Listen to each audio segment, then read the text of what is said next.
72 goes down low. The 79 gets caught up in it just at the very end. The 67, though, of Nathan Stanley makes it on through free and clear. He, Paul Ferdiani, and Larry Dickerson having a drag race down to the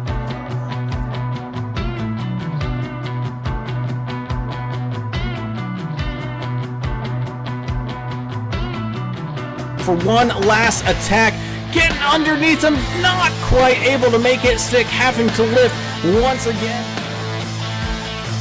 Into exit of turn number 4, down onto the front straightaway here. Who's going to win it with the drag race? It's going to be Timothy Pope. First 3 and 4, 751 with a hefty lead here, about a half a car length as the one gets up into the wall with a run down.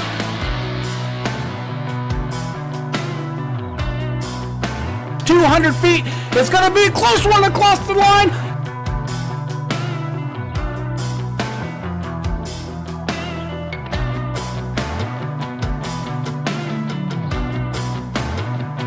Garrett Welsh made it 3 wide on the far outside lane, picking up spots left and right here as everybody fighting for every single spot we go.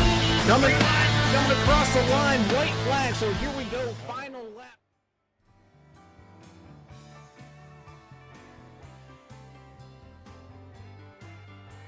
Hello and welcome everybody into some Monday night racing action here with the Numb Thumbs Racing League season opener for their next gen series league here tonight, coming at you live from Indianapolis Motor Speedway. No, not the traditional spot to start off season, but should be an interesting one nonetheless, as these drivers head on forward for a fantastic journey just to see who gets claimed season and champion here once again. So let's all get buckled down to it and get right on in as we start things off with the national anthem. Oh, say, can you see by the dawn's early light what so proudly we hailed at the twilight's last gleaming, whose broad stripes and bright stars through the perilous fight o'er the ramparts we watched were so gallantly streaming, and the rockets' red glare, the bombs bursting in air, gave proof through the night that our flag was still there. Oh, say does that star-spangled banner yet wave o'er the land of the free and the home of the brave?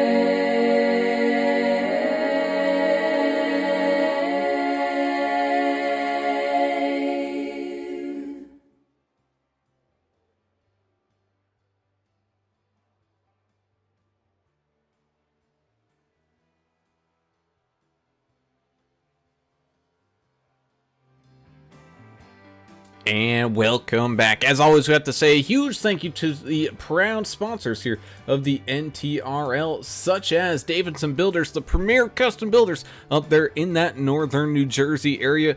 Whether you're looking to put an addition on the house, maybe do a little bit of a makeover, or just changing out that kitchen sink, be sure to reach on out to Davidson Builders and get the professionals to do the job for you and get it done right. Big thank you to Davidson Builders. Of course, big thank you as well to DEP Graphics. Some phenomenal paint schemes coming out of that garage each and every single day. Be sure to reach on out to Dan and his team so they can get you all customized and beautified here for your next upcoming race. Big thank you to DEP Graphics.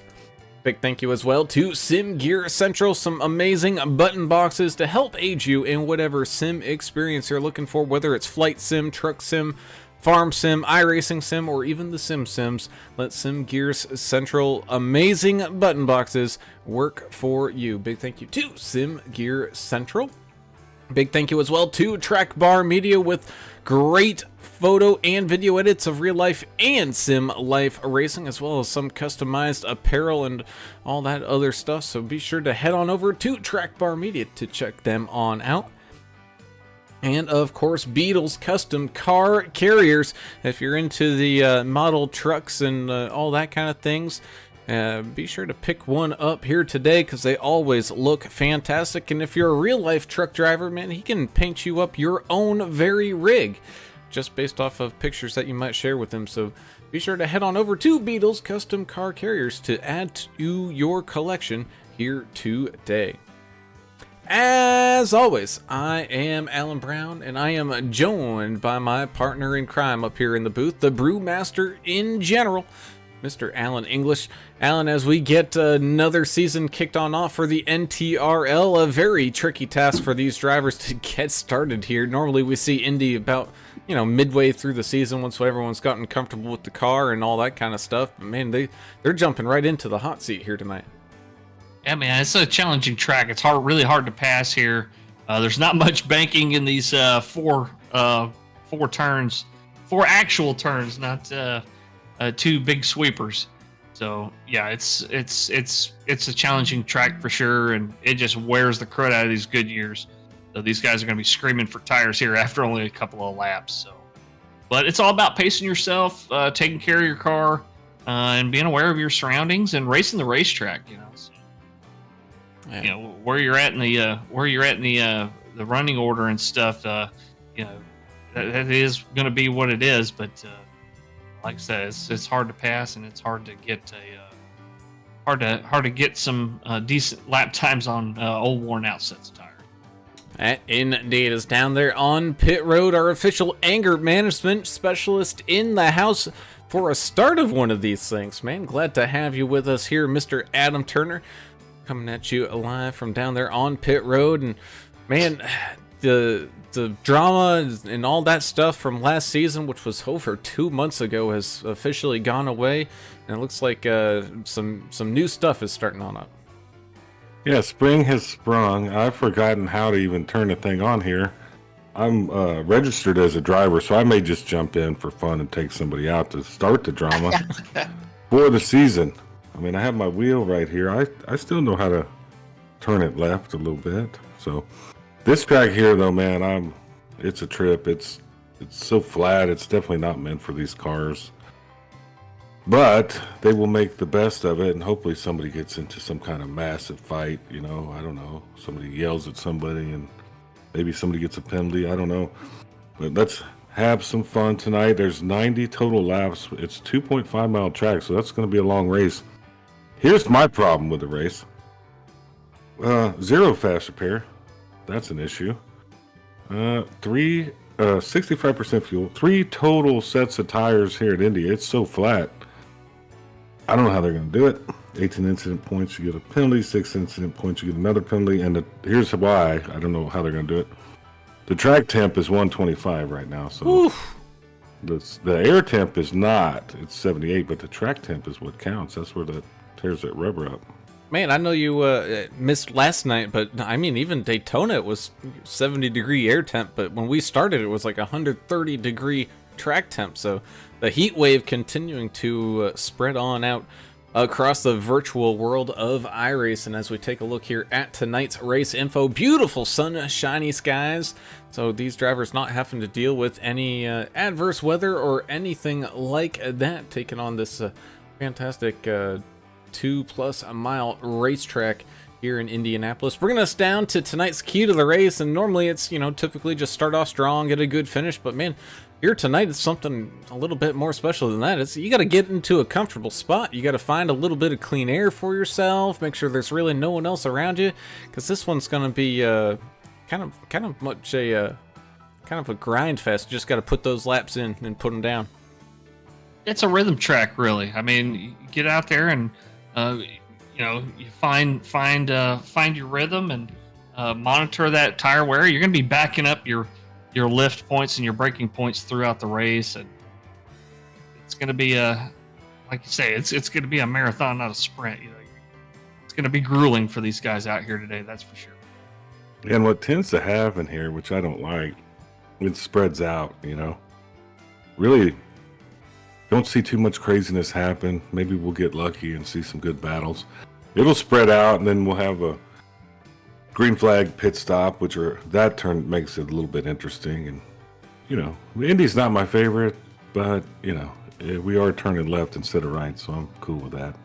And that indeed we are, as we thank everybody for joining us over there in the YouTube chat. We see all you popping in there. Glad to see our Monday crew all back out in action. If you haven't done so already, be sure to hit that subscribe button, ring the notification bell so you get alerted every single time that we go live. And if you do enjoy any of the race in action, be sure to hit that thumbs up button so we can continue to grow this fantastic community that we got going on. As here we go, qualifying just starting to finish on up, which means it's time to head on down to trackside and tell everybody where their favorite driver is going to be here, starting here tonight. So let's just go ahead and jump on in and make sure everything is popping up correctly, which it now is. So starting off up on pole position, surprise, surprise, it's the 315 of Mr. Zach Millett getting pole position here tonight. He's going to have the 89 of Brian Rose starting to his outside, starting in second. 006 of Caleb Sisk having a great starting spot here tonight, starting in third. Fourth to his outside is going to be the 18 of Mr. Chris Klein, rounding out row number 2.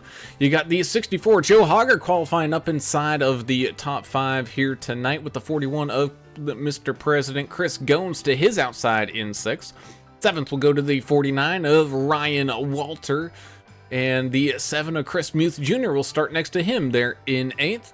9th will be the 15 of Mr. Vincent Short, and rounding out your field starting in top 10, the one-legged wonder, the one machine of Derek Welsh. 53 of Kevin Delia starts in 11th place to his outside there in row number 6. Dana Shepard in the 44. Shepard Nation out there in the YouTube chat. We'll get to those comments here in just a few. The 8 of Dylan Bryant will start in 13th place. 14th will be Hayden Malcolm in the 91. The 73 car of Josh Kelleher will start 15th place. 16th will be 00 Joe Bennett. 31 of Scott Milner starts at 17th place. 92 of Stubbs, Tim Stubblefield. His fans are out there as well in the YouTube chat. Starting 18th place. 19th will be Skylar Harrod in the 2. And rounding out your top 20, the number 99, America's driver, Albert Anderson. 13, Joseph Tucker. 21st, 22nd, Joe David in that 6. Russ Endicott in the 57. 23rd, 24th, D. Allen Grote. I don't know if I've been here for that name, but I love it. He's number 14. 29, Chris Elliott. 25th, starting 26th, 79 of Jarrett Woodard. 721, Jesse Redding. 27th, 28th, Harry Wyndham in that 48 machine. Mark Collins, 23. He starts 29th, 30th. Thomas Welch in the 9. Sean Roberts, the 33 machine, starts 31st. Tristan Cotton, I think, starts 32nd. 21 machine, double nickel Tom Barish right there in 33rd. And the number 100 machine, myself, I'm starting in the 34th position, guys. So be prepared for me to come out on the track and just whack somebody at some point. Yeah, we'll definitely look forward to that one. Just a quick mention about Tristan Cotton and some big news coming out of their camp is that, and I know I'll be forgiven for this, but young Miss Haley, as of I guess a couple weeks ago, has officially kicked cancer's ass and has done a fantastic job. So congratulations there, Haley. We're very proud of you, and great way to fight there, girl. Mm-hmm. That's awesome. Congratulations for sure. That's a big deal. What's up with these Stubblefields? They're already out here talking about this hashtag something or another. I don't know if I missed them over the break. Oh, with all that Nashville talk. They're just trying to get it fired up. They know the Oilers. They stole them, so we're even. Complete thievery. Well, as the field rounds out of turns 3 and 4, here we go down the front stretch in the pace car, peeling off on down to pit road, which means it is time, and here we go. Green flag racing for the first time in this next-gen season opener as they shove off into turn 1 and eventually turn 2 side by side. The 315 of Zach Millett off to a fantastic start, getting into that clean air here early. Right behind him, though, is that 006 and the 89 still locked in side by side as they make their way out of turn number 2 and down the very long back straightaway. It is an absolute cluster as everybody jockeys for position, making their way on down the backstretch, still side by side. Go the 89 and that 006. How long are they going to be able to keep this up, or are people going to eventually just give on up and just save those tires as we're starting to see more and more people start to single file it out? In fact, there they go. They do indeed single file it out as the 15 of Vincent Short starts to tuck into line as everybody comes back down across the line, completing lap number 1. They're already starting to space out quite a bit here. Still a little bit side-by-side action going on, but looks like the majority of the drivers gone single file here now. That they are coming back down and around turn number 2 and heading on down that back stretch towards home. We've got the 18 of Chris Klein and 64 Joe Hoggard having a good little battle here early on. Everybody again still trying to fight for that position. 64 Joe Hoggard slipping and sliding up underneath the 18, able to get that Castro machine up in front there. You also got back where the 2 of Skylar Harrod is going side by side with the 00 of Joe Bennett. Good little battle there as they make their way back across the line.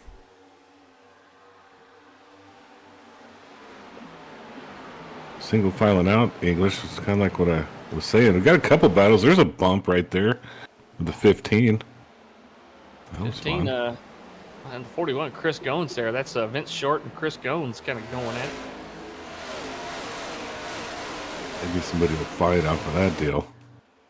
And they're doing a great job of trying to keep those cars clean. Here's the 13 of Joseph Tucker. Looks like he's trying to get his nose into some of the action, looking towards the down low side of 00 Joe, but not quite able to make it stick just yet. Maybe just setting them up for a just, you know, set them up for a move here maybe later on. We also got that 721 Jesse Redding having a pretty good battle right now, side by side with the 33 of Sean Roberts. Tristan Cotton right there behind them, having a fantastic little battle back, fighting, trying to get, eventually make their way up towards that top 20. 15 scraped the outside wall just a little bit. He's having a little bit of trouble getting that car to turn, I think, coming off the turns. Yeah, you're going to see more and more of that as we get this tire wear and all the heat on the track right now. We check the temperature on the track itself. It's 127, gone up a couple degrees. But 0% precipitation. Thank you, iRacing. We can tell with the sun out. I can't wait until you get to actually see some of that rain stuff that they got going on here, Turner. As we got a good battle going on for a second between Joe Hoggard and Brian Rose side by side as they cross that 1 yard of bricks, heading on down into turn number 1. Good pass made there, and that's kind of the trend of the action I think we're going to see here tonight there, Mr. English, is that whatever passes that we do see, they're going to probably be fairly quick. No one's going to want to be battling side by side for too long. I mean, you're just going to hurt yourself, right? If somebody's trying to get around you and they've got that nose in there and there's no way you can, shut them down, it's best to just lift for a second and then get back in the gas, let them around, and live to fight another day. Because if you try to go side by side, like you said, y'all are both just going to destroy your tires, and that's no fun for anybody. Yeah. What's happened there? What'd you see? I was just going to start reading some of our comments over there. Oh, yeah, do it. YouTube chat. Jessica Stubblefield, Lauren Stubblefield, here for Team Stub Nation. So is Sean Reese. Thank y'all for being here. Here for Team DEP, Daniel Parent. Ginger Parent here as well. Pulling for Shepherd Racing out there and Team DEP. And thank you, Daniel Poachlock, for being out here and being such a great sponsor of this league. Tim Stubfield even saying tighten up out there. And Derek Donna pulling for Shepherd and DEP. Key Perfect says, let's go. Plus EV, Joe Bennett and Henry Wyndham. Chastity Tucker out there saying, let's go Tucker. Derek Welch says, everybody thinks I got one leg now. No. I didn't think it was. I thought so too. I didn't know that wasn't a thing. I thought that was real. But go ahead. Yeah, XTubby 420X saying go Woodard, and Team Plus EV Racing saying how many sets of tires these guys got out here tonight? And the answer is three total. 3 total. That's a problem. So my theory is, I mean, because I'm a genius, 90. You divide it by 3. Sure. So you got 30 and 60. That's when we should start seeing these guys come in and get tires, right? But wouldn't you want to save as much as you can and maybe just try to hold on, stretch it a little bit at the end of this thing? Is that what they're doing, testing it out right now? I mean, it depends on if it goes green all the way. But yeah, you want to have better tires than the other guys at the end, which means maybe trying to push those tire changes as late as you can. But yeah, the whole time you're trying to do that, you're also losing track position. That you might not get back if it goes flag to flag green. Right. In other words, I don't know. Yeah, I don't either. I mean, I've seen some cool paint schemes out there. I think the America's driver, Albert Anderson, he's in a Maxwell House machine. What is he doing on the pit road right now? Is he done for? That's a great question. I didn't see Albert have any issues, so I don't know if this might be a bio break or something going on there with the America's driver, but definitely expect to see him back out on the track. He had a really good race up until pretty much the very end last night. Looked like he was in a good position to try to pick up a win, but just came up a little bit short with an incident. 9 got hit. That was a good one coming into 4 out of 4. If you want to look at that one, the 9 and let me see who it was.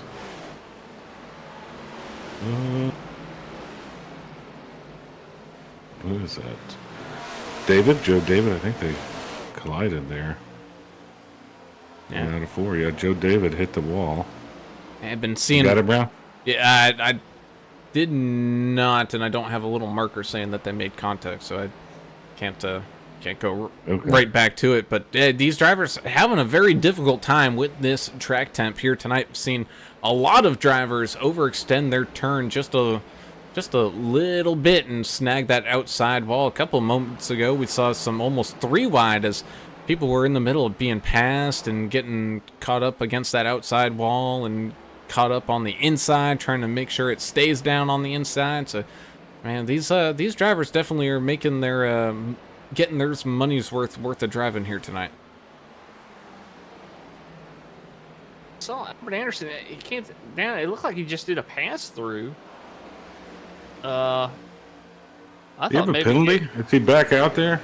Yeah, he's back out there. Oh, he must have had a penalty. I thought maybe he had the bubble gut or something from a bad tacos or something. I don't know. Bad cup of Maxwell House. That's what he's driving. I had a Maxwell House story. To be honest with you, some of the worst coffee I've ever had in my life. Oh my goodness! Used to work near the Maxwell House factory. Ooh, and Sean Roberts now coming on down at the pit. Sorry to cut you off there, Turner, but so we've now seen quite a few drivers make some unexpected pit stops here tonight, especially early and a little bit off the scheduled time, but not even a little bit off the scheduled time. Like you said, just doing the math, kind of going backwards, thinking about every 30 laps. We're only on lap 11 here. I wonder if that's a penalty situation. It's the first race. What penalty are they serving? Last season, anger and hate. I don't know. DW keeps track of these guys. He's like the CIA. He really keeps it. They might have said something on a media post or something in the off season, degrading one another, and he probably banned them for something. He's probably got a whole filing cabinet on you. Yeah, he does. And you too, because you're the one that started the leg controversy. The fact that he got run over by a forklift doesn't mean he lost the entire leg. He might have only lost a little bit or broke it. We don't know. So you got a filing cabinet yourself. But I'll go back to that Maxwell house real quick. So that coffee plant was right there where I worked, and I got off. I worked night shift, so there's a bar that opened at 7 a.m. to deal with the Maxwell house employees that worked overnight, and I happened to work overnight, so we went in there and had a couple cold ones. They weren't drinking Maxwell house. I'll tell you that. Drinking community. Yeah. Or Folgers. There's a big Folgers plant down in New Orleans. Man, some good side-by-side action still going on. Speaking of the one at DW, he's been passed by a few drivers now. Ryan Walter, Dylan Bryant, Dana Shepard, after he was having a pretty good battle, but it looks like he got a little tight coming out of one of the corners and had to really back out of that throttle, and that's costed him a whole bunch of speed and a whole bunch of positions. And I think that's still trickling its way on down through the field. Still some good close racing. Our race leader, the 315, Zach Millett, is just absolutely gone to the next county. But, you still got Brian Rose, Joe Hoggard in a close fight. You got Caleb Sisk, Vince Short still fairly close to each other. Dana Shepard, Ryan Walter, DW all within shouting distance. We still got a whole bunch of people with a whole bunch of racing left. I think comment of the day so far goes to Plus EV Racing there. Says, Maxwell House tastes like somebody already drank it. That's about as good as you can say it right there. I kind of like agree. Sanka, it's the Sanka. There's it's just creamer and sugar that you can put in it. Hills Brothers. Hills Brothers. Just some of the worst. We got this fancy coffee that I don't. Everybody. It's $15 a bag. Now. I don't know if you've been to the grocery store yet, so I have to drink stuff like Maxwell House or Hills Brothers. I can't afford it, y'all. I don't. They're breaking me right now. A community, man. I love community coffee. It's good, but up here it's a little bit more. I just have to get rock bottom, Good value. What is it? Great value. Walmart. Yeah. Some garbage brand like that, Ooh. And right behind the 41 of Chris Gones, a 53 Kevin Delia. Hard slap against the outside wall there. Just trying to follow Mr. President on around. Hey. There's some wall smacking going on. Yeah. Some good racing. It's just single file. But you can catch a little bit here and there. Looks like Thomasville just having a little connection issue. It's Bennett and D. Allen Grote are battling a little bit. 17th and 18th. Right in front of them is Skylar Herod. 18, Chris Klein headed your way here, Turner, heading on down onto Pit Road. Well, I went to get tacos. Y'all were talking about them, so I didn't hang out to see who's down here. Yeah, let's see. Plus EV Racing says, try Cafe Bustelo. Good stuff. Oh, I do. I have tried that. That is pretty good and cheap. It's very fine grind though, so it'll get loose on you. It might just get all over the place with it. It's good. And Daniel Poachlock saying, AAA broadcast, do you think Millett will ever get bored and try to move up or look into trying to get into the coasters? Well, he's up there. He's taking off. I'm not saying he ain't good enough to run it, but it takes so much of your time. That'd have to be a full-time job, I think, to be prepping for that all the time, because I mean you've got like real sponsors and stuff like that. I think he could probably do it if he had the time to do it. I mean, I don't know what them guys get paid to do it and all, but I don't believe I'd be able to quit my job to pursue online racing. But, What do you mean we have real sponsors here, just like DEP Graphics? well, Some I great, mean, they expect it's a great performance sponsor. out of their drivers. Well, I'm pretty sure so does DEP Graphics. He expects the best of the best out of everybody involved, even us. I expect nothing but first class out of this AAA broadcast. Entities. Yeah, big time. Yeah, you're talking about Coca-Cola. You know, the Nazis. You know, the big money guys, the elitists.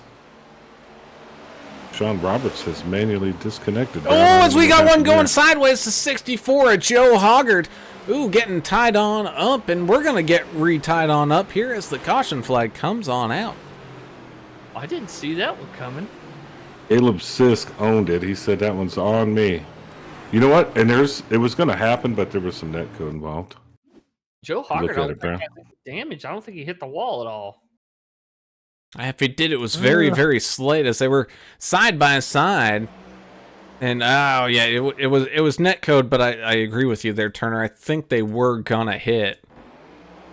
And yeah, they were. I mean, it wasn't a bad crash. It was all right. Ooh, well, it almost was for the 64. He did scrape the outside wall just a little bit, and then I think he needed a new pair of pants because he was getting very close to that inside wall. But able to get it all corrected, and we're going to slow things on down and re-rack them and stack them here once again at Indianapolis. So that 3+ second lead that Zach Millett was continuing to grow now comes to an end for the time being.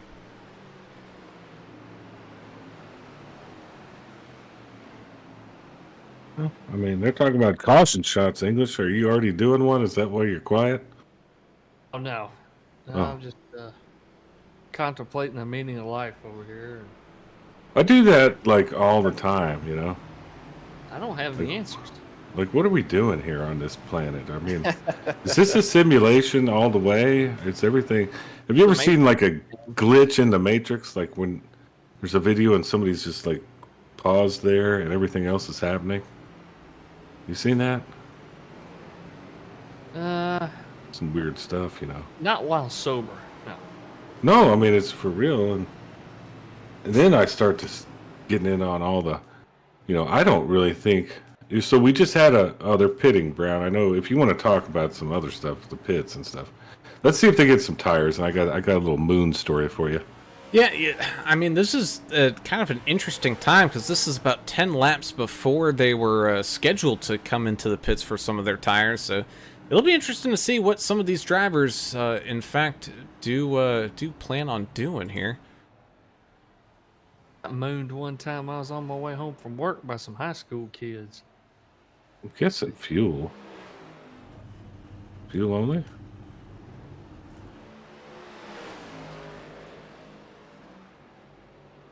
I don't know. Hey, it looks like fuel only. Caleb Sisk with an interesting, I think maybe a 2-tire stop, or maybe he got some manual damage fixed on it. But yeah, mainly looks like a fuel only full stop for the 44 Dana Shepard. Then yeah, but it's also kind of hard to tell because a whole bunch of these drivers did snag the outside wall a little bit, and so maybe they're staying in a little extra longer to get those hammers and some of that duct tape on out. But interesting call all the way around for a lot of these drivers. Yeah, well, we got a moment. Did you see the latest story about this? They sent a rocket into space, and it went to the moon, and it landed on the moon. Did you see this, English? Yeah, that was like in 1969. No, they just did a recent one. A recent one, right? Yeah, and it landed sideways. Yeah, what happened to it? It went sideways. It lost connection. You're telling me it's 2024 and we're losing connection, and there was actually people that landed on that thing back in the 60s? No, that didn't happen. No. It was in a studio in Hollywood, just so you know. No, you need to get your facts straight. There, they only lost connection due to the fact the incorrect wiring harness was attached. Yeah, but think about the time difference here. Come on. This is a scam. They're scamming us with this moon stuff. They've been scamming us for years. It all started with the JFK thing. You know, he was going to put a man on the moon. Well, He put one on the moon in Hollywood. well, you know who else is claiming that there's a scam? It's Plus EV Racing. He's like, hey, where's the driver cams at? Well, no one logged in tonight. Oh, yeah. No Nobody one. what? Yeah, nobody elected to do their driver cam here tonight. So Except for unfortunately, car number 100, I think has. I mean, I'm logged in on everything. Yeah, we can just take a look at me if you want. I mean, I'm just sitting here drinking a nice cold beverage and thinking about the moon. Really upsetting, Brown. The thing just landed, and now it's lost connection. I don't buy it. I don't buy it. A lie, the whole thing. Because it's also because it tipped over onto its solar panel, so it can't get energy, so the battery died. Okay, but in 1969, it lands perfectly and people jump out of it and hit golf balls? No, didn't happen. About to race, sorry. Sorry for the rant. That's all right. As we go back to side-by-side racing, pace car comes on down onto pit road. Chris Klein and Zach Millett getting things all started side-by-side, and here we go. A little bit of a slow start there for the 18. He's going to remain locked in side-by-side with the 315 as they make their way on down and through turn number 1, eventually getting on down into turn number 2. You can see that 6 of Caleb Sisk just hanging on back, waiting for them to kind of figure things on out before he pounces and tries to make a move as they continue to drive their way around. The 8 of Dylan Bryant trying to make some moves here as well. Already up 5 positions on the day here in 8th, and he's looking like he's trying to take some more here as he moves his way up underneath the 7 of Chris Muth Jr. and then trying to line up that 41 of Chris Goins. So some big mover there. You got the 2 of Skylar Harrod as well up into this top 10, up 10 spots currently in 9th. Having one heck of a run and one great battle here, along with DW Dana Shepard and the 00 of Joe Bennett. And of course, Stubbs of Stub Nation is right there in the mix here as well. Albert Anderson came down again, I think, to get more damage repaired. He was only there for a few seconds, but it was during the restart there. Bit of moon chat going on in the YouTube. Ginger Parent Lori? says that. You see Lori? Lori's here to mention that. Lori what? She's here for Albert. Yes. Oh, and what happened with the moon chat? It's made of cheese, Ginger said. And Okay, I can believe that. That's something I can get behind. Yeah, let's just hope nobody is lunarly lactose intolerant. cheese. Wow. Oh, Is that a boy. dad joke? No, that was just like a whole bunch of words. Oh my goodness, as we got one going sideways, it was an absolute cluster around that one of DW. Looked like the, man, couldn't quite. 14 of Grote. Yeah, 14 of Grote just had to really wheel that machine, and he did have an extended pit stop again. Don't know if it was due to damage or if he picked up some tires there as well, but I'm sure those tires are not happy with him now.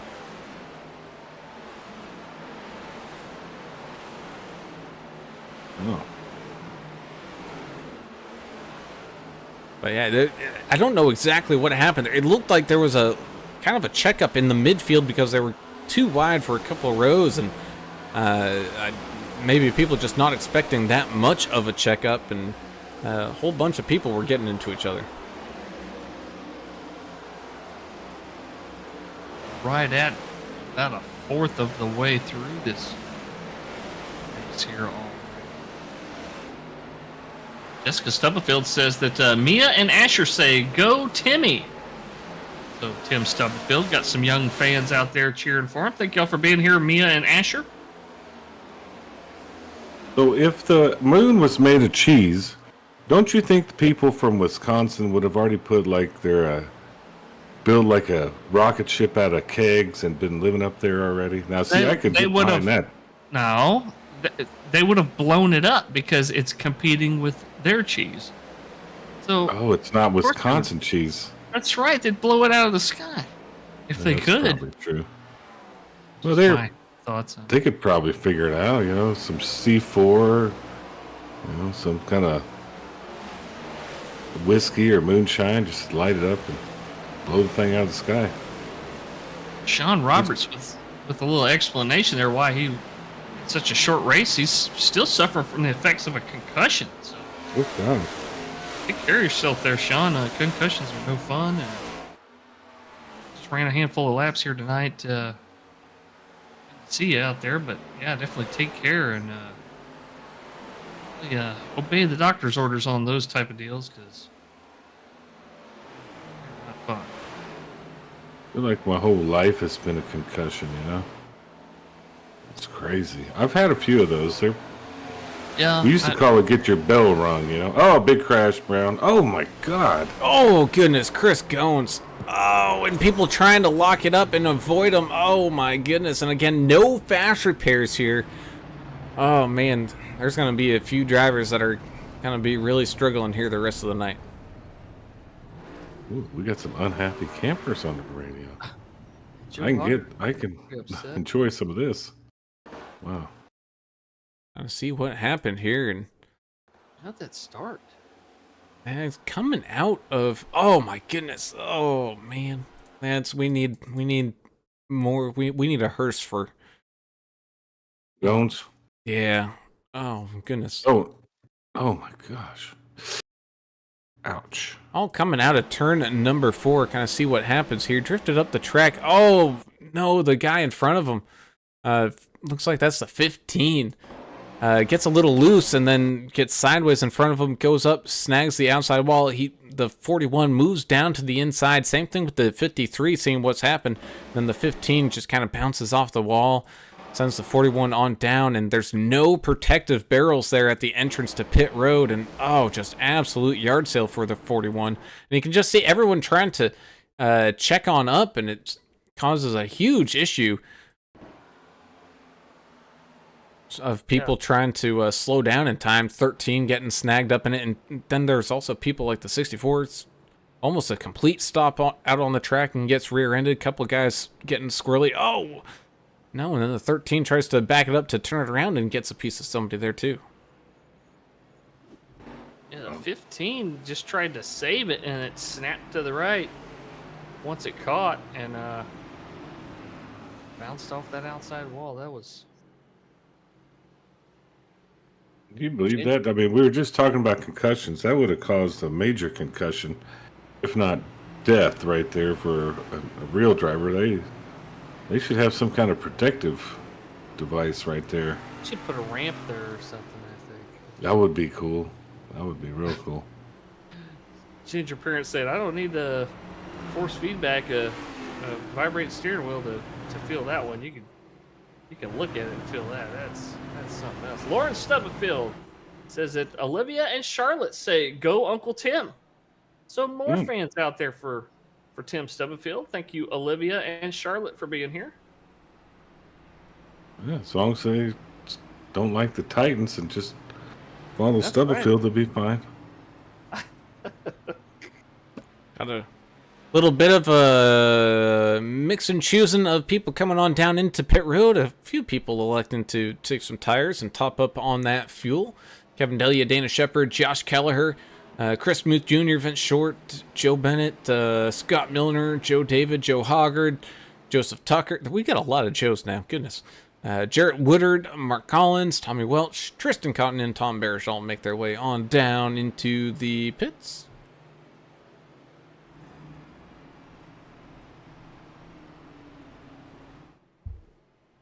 Well, this has been a little bit. I guess maybe there's a little rust. We hadn't done this in a while.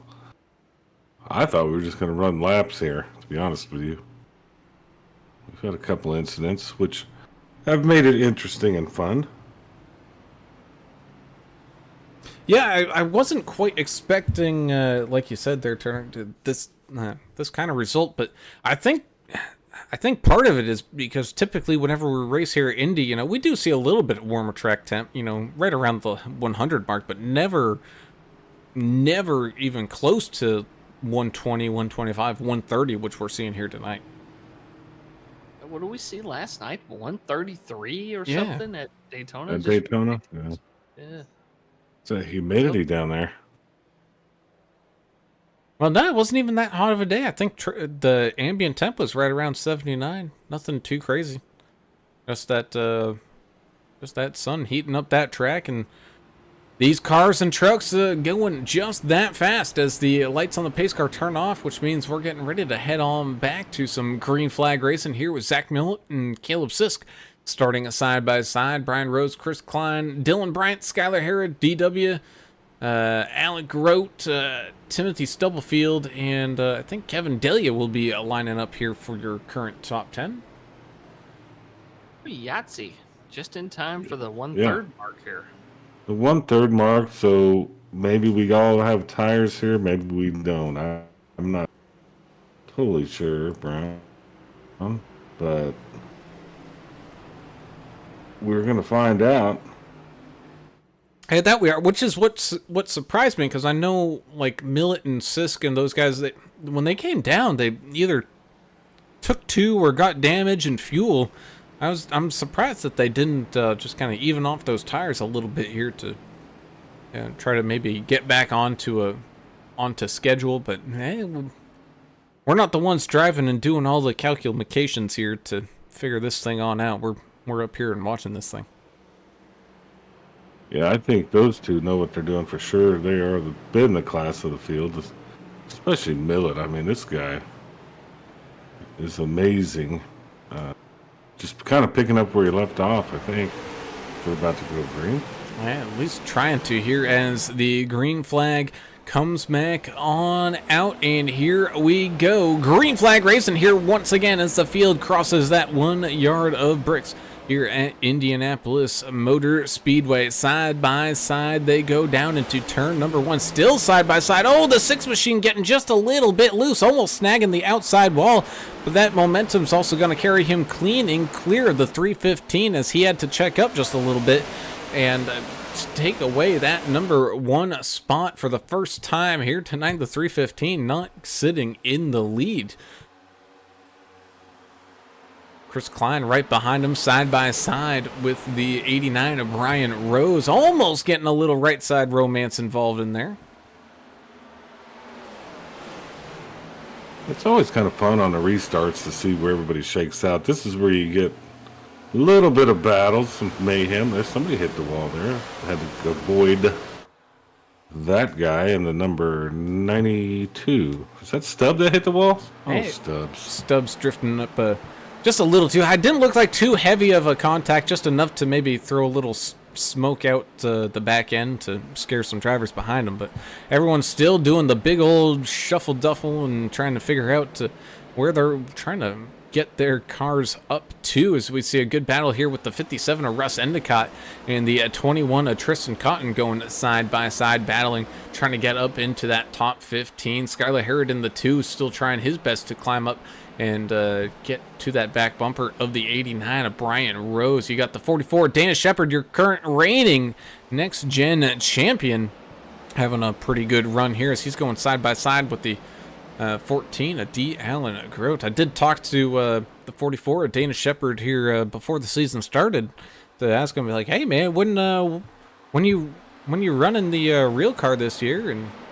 And he said he'll definitely let me know so we can go check out some of his real races. Of course, Yeah, love to see that. of course, that's all Who's that? been Dana Shepard. Oh, okay. Gotcha. It's all been delayed now that we've gotten, a foot and a half of snow in certain areas here in late March. Foot and a half of snow. Yeah, we We had tornadoes last night, or in the general area. Me and or at least English was, but he alerted me like, hey man, there's a tornado that's like on a beeline straight to Turner's house. Ooh, as we got another one snagging the outside wall, the 8 of Dylan Bryant. there was. But, whatever. Did Bob bark and scare it away? I put him in the garage. I didn't want him to fly away like, Toto. He belongs here with me. He doesn't need to be in Kansas or anything. Hey, English, I dipped down into your old stomping grounds this weekend down there. I went there near San Antonio, Yeah. And I was talking to this fella, and he said the most famous thing they got in Lavernia right now is like the claim to fame in Lavernia. Is a vape shop. It's like the best one around San Antonio. So if you're ever back home and you want to hit the vape shop.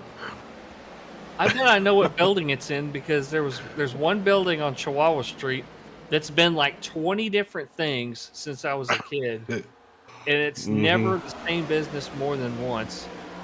And so that's probably where the vape store is. It's probably it may be. But he just loved it. He ranted and raved about the vape shop in Lavernia. So you got that going for you.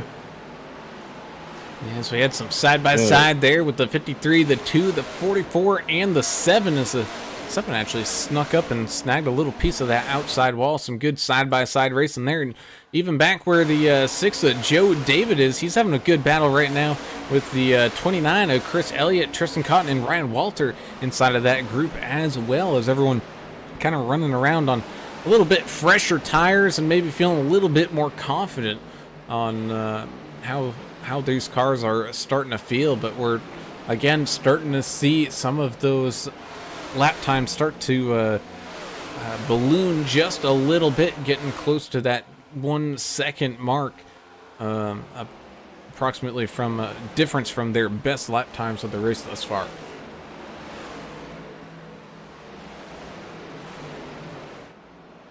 Have you noticed some of these guys when they're putting power down, they're slipping out a little bit. It's sliding out from underneath them. I don't know if that's cold tires or old tires or just the hot temperatures of the track, but that's something to pay attention to. They're really having a little bit of a hard time out there. be a little bit loose coming off the turn than being super, super tight going in. You know what I'm saying? Yeah, I That think you're tight probably condition right on going that. in, you just feel helpless as it, turns like a dump truck up towards the outside wall, and you can't do anything about it. At least, a little bit loose off, you have some throttle control that you can. Yeah, they're managing it. Yeah, they're managing it, but they're just losing a little bit of that back end. Oh yeah. And I think that's something to pay attention to just during the race. So, Yahtzee. Good time to check their line, and maybe do a little changing around on entry and exit there. Yeah, and part of that is because we've had the couple cautions to keep everybody so tight packed together. We haven't had that green flag pit stop and all the kind of spacing that we would typically see here at Indy. People are still having issues, maybe getting some of that aerodynamic pull back up towards that outside wall because of the dirty air. Yeah, that dirty air, that even within, 0.8 of a second of somebody, they're still pulling air off of your nose. And the nose of that car is going to slide up towards the outside wall. It's a helpless feeling, but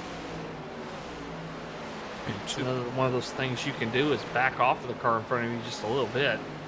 Give yourself a little bit more downforce on that nose. And we just saw a great example of it there as we were watching DW try to chase down the 73 of Josh Kelleher. Both Josh and Dylan Bryant, a couple cars in front of them, who were chasing down the 00 of Joe Bennett. Both of them kind of at the exit of turn number 1 drifted out a little bit too much and caught a little piece of the outside wall, just enough to have the tires throw up a little smoke there, but otherwise they're able to continue to drive on off. Meanwhile, it's side by side here with Chris Elliott. Oh man, he had to get way out of the throttle coming out of turn number 4, which is not where you want to be doing that. Losing a whole bunch of speed as he was side by side there, having a pretty good battle. I saw a car get past a minute ago, and the car that went down a position let off the gas a little bit of extra to get out from behind the wash of that car that passed him. That dirty air is just a killer.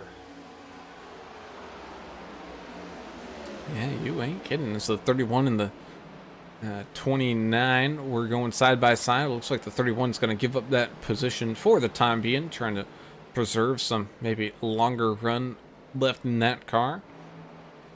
Albert Anderson still having a little bit of a struggle here tonight, trying to get that car up towards the front, but right now he's just sitting, looks like he's sitting comfortable behind some of this traffic and just allowing himself to let that racetrack come to him rather than try to force himself to the racetrack. Just looking at the schedule for this season of Cup Series, and these guys are going to be going to a bunch of fun tracks. We got Chicagoland, Watkins Glen, Charlotte, Dega, Pocono, Dover, Richmond. And then the playoffs are going to be some short tracks, some mile and a halves, and it's all going to come down to the championship race at Auto Club. I love that. That's such an awesome track. That will definitely, that will be a good one, especially in these cars. I know it took probably a good season and a half here on iRacing for them to figure out setups and how these cars are really supposed to run and act and all that. But now that they got things all tightened on up, I think Auto Club, we love Auto Club in the trucks. I think we're going to love it just as much here in these next-gen cars. They got a good mix of track. Yeah, Chicagoland. Hey, we got a good battle. Derek Welch, Kelleher, Bennett, and Chris Klein right there, Brown. That's a really good battle. We're at about 8th through 10th, 12th place there.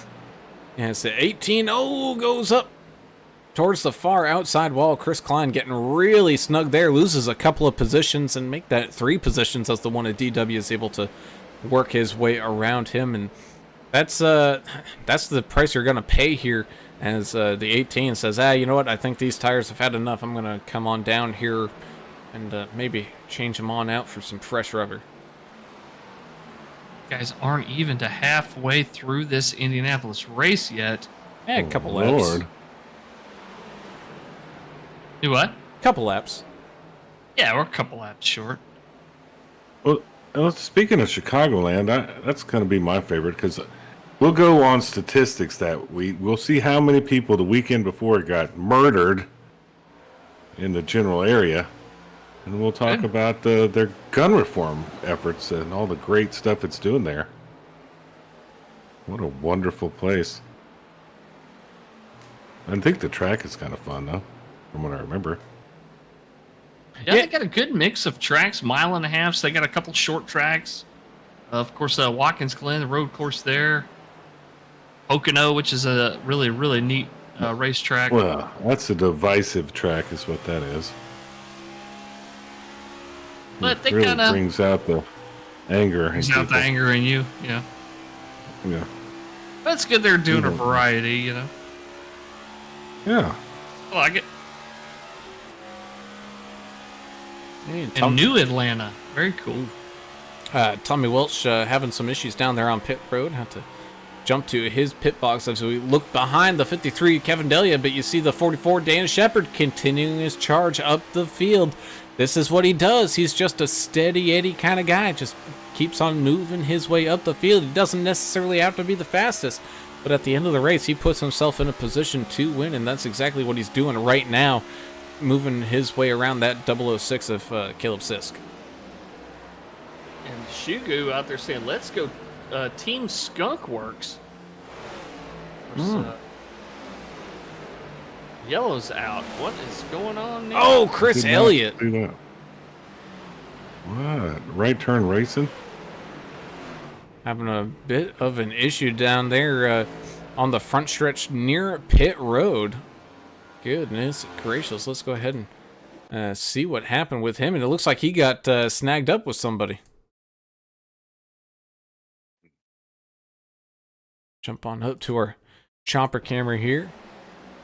Oh, snagging the outside wall is the 29 of Elliott, and then the 21 nowhere to go as the 29 bounces back down across the track. 21 able to save it and get pointed back in the right direction, but the 29, did his best to slow that car down, but hard back to the outside wall before stopping there in the middle of the front stretch. People able to get around him. But yeah, some heavy contact there for the 29 of Chris Elliott.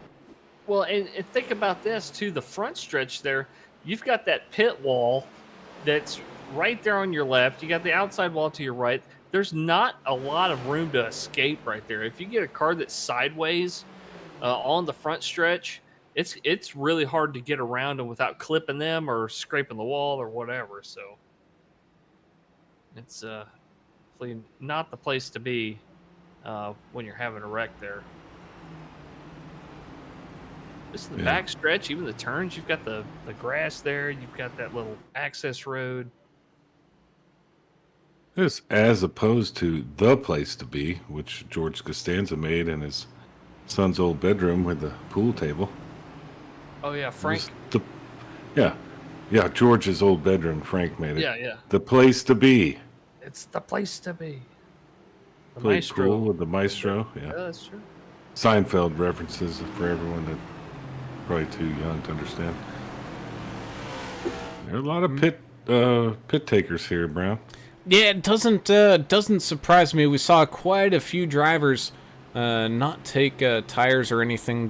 One of the last yellow flags that came on out. So expecting possible full pit stops here for this go around as 315 of Zach Millett kind of guides that charge on down there. We have a T-bone. T-bone. That's a good one. I want to be T-bone. I want to be T-bone. What do they call him? They called him. I can't remember. I'm trying to think. Oh, man, that's a good one. Though. That's a good Seinfeld reference.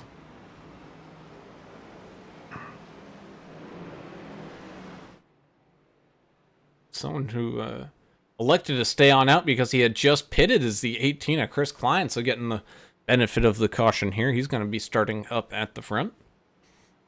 Same thing with the 8 of Dylan Bryant recently pitted here as well, so some good luck on the pit strategy call there.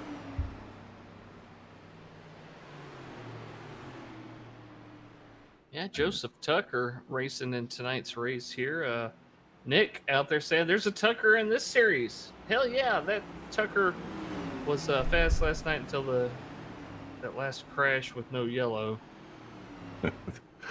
The jerk store called. They're running out of you. Oh man. Yeah. You did Plus EV understands the assignment here. Yes, he does. But I will say though, Turner, you did miss an interesting one there at Daytona from last night. They're coming in within the final 5 laps, and unfortunately Albert Anderson was one of the drivers caught up in it, but there was bits and pieces flying all over the place, but everyone kept their noses pointed in the right direction and either got off the track or was able to save it, and we had a big incident that ended up being a no call that affected a lot of people. I would have liked to see that. I love mayhem, you know. I want to see who's going to have worse luck than like Obama's chef, you know. That's the kind of stuff I want to see here tonight. Who's going to have worse luck than that, you know? Somebody will.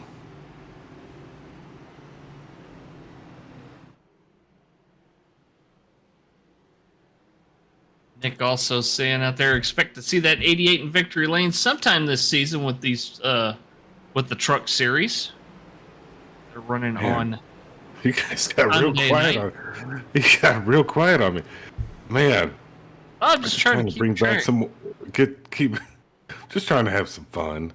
Yeah. I mean, it could have been Clinton's chef too. I mean, his chef drowned too. He had bad luck as well. Yeah, the chefs, they have bad luck, you know. Presidential chefs, they tend to have short lifespans. Well, also having a short lifespan was this caution as the pace car peels off down onto pit road, and here we go once again, all lined on up, side by side once again, taking to that green flag here once again with the 8 and the 18 getting things started off up at the front. The 44 Dana Shepard with a very quick pit stop, able to jump up quite a few positions here and snag the third place spot. 53 Kevin Delia up there, as well as the 73 Josh Keller and the 00 of Joe Bennett. Zach Millett with the full pit stop has 3 wide happen in front of him, and now he's going to take it 3 wide as they go down the backstretch. Oh, some tight squeezes going on back here. Brian Rose was involved in one. He almost ran somebody over. That's what I was looking at. 89 here. So Ada, Dylan Bryant's able to sneak free and clear of the 18. Still some drama to be had. 49 of Ryan Walter. Goodness gracious, 3 wide once again going on down the front stretch as they come across that yard of bricks. Well, you can do that on the front stretch, the back stretch, go 3 wide, but you got to get that sorted out before you get to the turn. Looking at some of the fun comments out there. Herod just got his quarter panel bent, Skylar Herod, but he kept it straight in the 2, 14th place. This is fun where they're kind of re-racked and restacked. Woodard, the Canadian, there in the mix. Putting a little pressure on each other down there, and Yeah, you know, of course, no fast repairs in this race, which crazy. yeah, that's a tough row to hoe, as they say. But these Harbor Freight cars are all made of plastic. They just pop back into place. Everything will be fine. That's true. Oh, man. I think we both saw the same thing there with that Fiji car almost getting up into that outside wall. So 79 Jared Woodard. Yep. He's probably using the metric system and miscalculated some things. No big deal. As Brian Rose and Joe David trade positions there really quick. But how about this? You got Dylan Bryant and Chris Klein working together here, not really fighting each other. And so we got a little 2-car split where then it's the 53 Adelia with 00 Joe, Zach Millett, and Josh Kelleher all in tow. Daniel says he's loving the no fast repairs thing out here. It does. I mean, you have to use a little bit more caution, I guess. Maybe creates a better driving environment. You say that, but it doesn't look like these drivers are, as the 73 and the 006 decide to take a late Valentine's date there and kind of trade a little bit of paint. Ooh. I think Chris Goins is not did not benefit from the no fast repairs after he took a header into the wall. No, he did not. Yeah, no, he's done for the night. Tom Barish, the double nickel, looks like he is manually disconnected. Had some packet loss, which means the internet is kind of screwed up, basically. Plus EV Racing saying, plus EV Racing asking, who's got the old tires up front? And it looks like to me, Kevin Delia, 00 Joe, Josh Kelleher. A couple of these guys took 2, it looks like, or took damage repair. Chris Muth, Dana Shepard. That's just your guys in the top 10 that looks like they had short pit stops back on lap 45.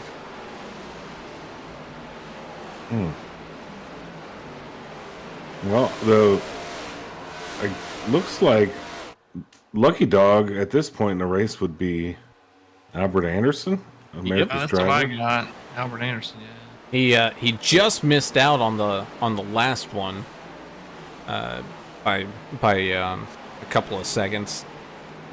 So if we got another one right now, America's driver will be the Lucky Dog. And if I remember right, he's won one of these at Indy, right? I don't know if it was in his platform, but pretty sure he's won a race at Indy. In a truck. I think he has, but he's won everywhere. Remember when he was on a roll and he was winning like 3 races a week or something? I think he won an Indy once. So we got some side-by-side here with 00 Joe and the 89 of Brian Rose, almost trading a little bit of paint there as they were heading through turns 1 and 2. Now heading on down the backstretch, looking like some more contact maybe being had, but everyone now single filing out just a little bit here with the 89 trying to get his run back underneath him and chase down that 006. Allen, Caleb's disc. Go for it. Caleb's disc and 00 Joe tried a little bit of door paint there before 00 and the 89 there did, and it was short-lived. Yeah, it looked like Henry Wyndham was trying to fake the field out behind him and pretend he was going down pit road for a second there.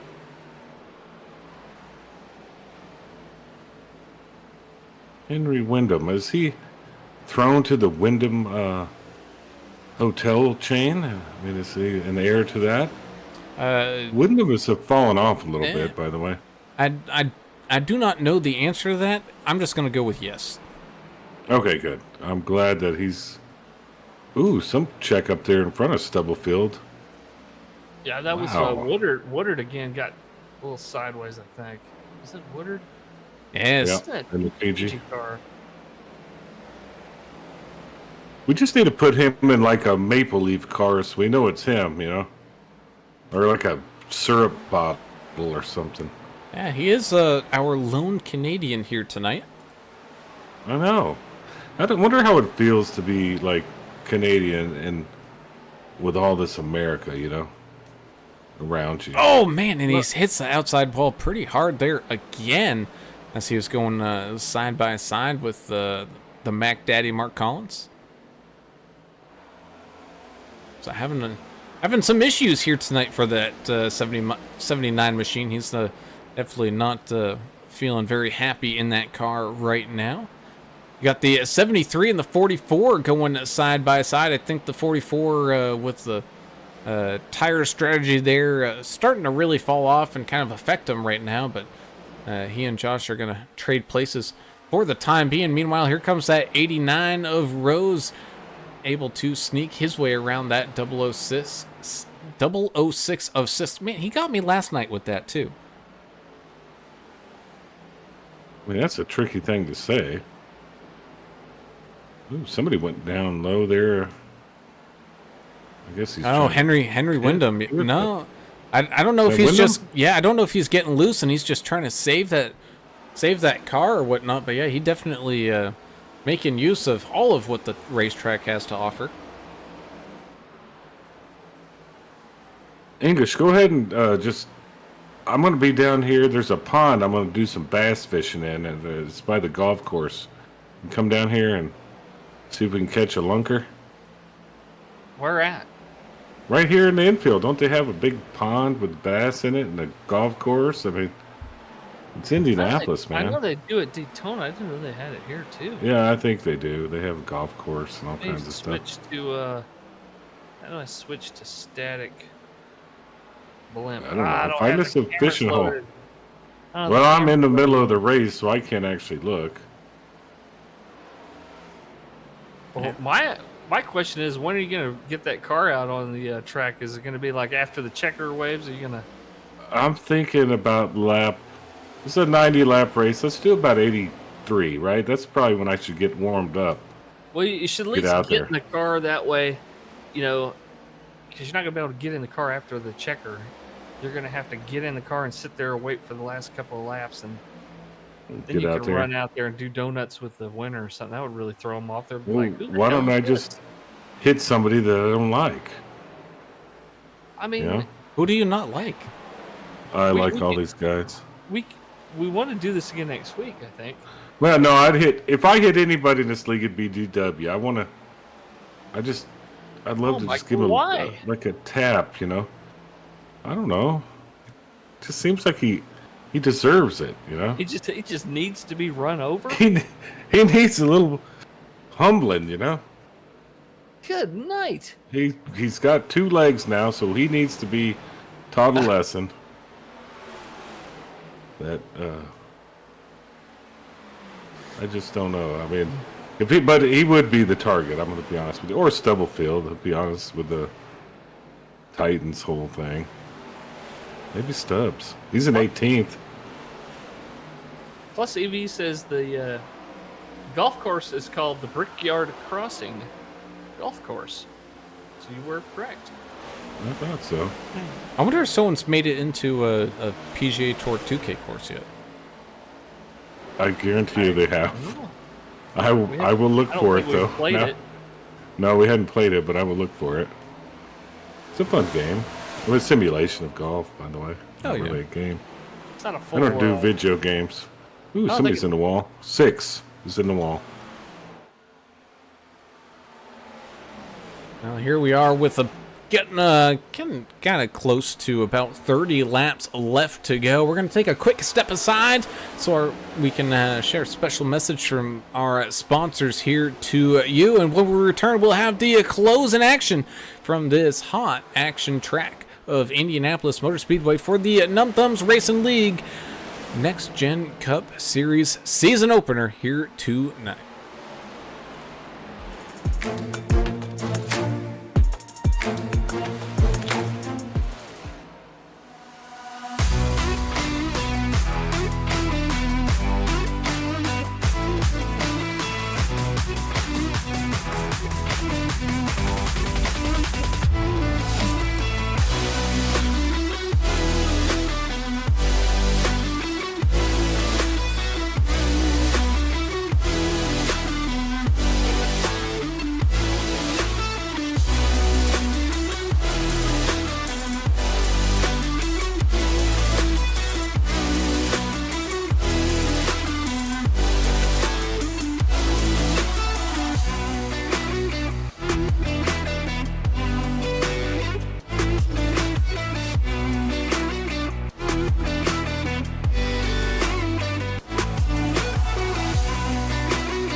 Jeez. And as we return to the action, we got ourselves a yellow flag here as Scott Milner, heavy contact with the wall, and we got ourselves another caution. Go ahead and take a look back, and ooh, he might have got helped out to that outside wall. He was already drifting out just a little bit, and oh, Oh, yeah. Looks like the 15 just getting a little tight. Tried his best to keep it off that quarter panel of the 31, but just gets into it. And the 31, heavy contact into that side wall right above where the tunnel is, where the hauler drivers come up onto the infield. And 31 gets spun back around, but he's going to have some damage. He's got to get fixed on up. That's kind of ugly. Well, 15 we saw several times tonight going up the track a little bit, and You got 31 push. just happened to be there this time. Yeah, a little bit. Went in a little hot, kind of like in that dice game in Waco I always talk about. Somebody came in a little hot, and somebody kind of got learnt. Now, here's with what's the going to be pistol there. Here's what's going to be interesting is who's got some tires left here to change into, as we're closing in on about 25 laps left to go. Pretty much everybody in the field is going to be coming on down into those pits. Looks like 99 of Anderson will, in fact, get your lucky dog wave around, so he gets back put on to the lead lap. Good for him. You watching these pit stop times. I'm trying to watch some of the pit stops themselves. I do see tires in a few of the cars. 92. Oh yeah. 00 Joe, he's getting tires. A lot of them are getting tires brown. Looks like almost full everybody service. here. And that indeed they are. Pretty much everybody getting all 4 sets of tires. Dylan Bryant, though, taking a quick pit stop there. Same thing with the 1 of DW. Chris Klein taking 4. Chris Muth taking a quickie. And then you got the 315, the 006, 89, Skylar. So a little bit of a mix and match here. Yeah, Henry Wyndham, one of those guys too that I guess didn't have another set of tires there. So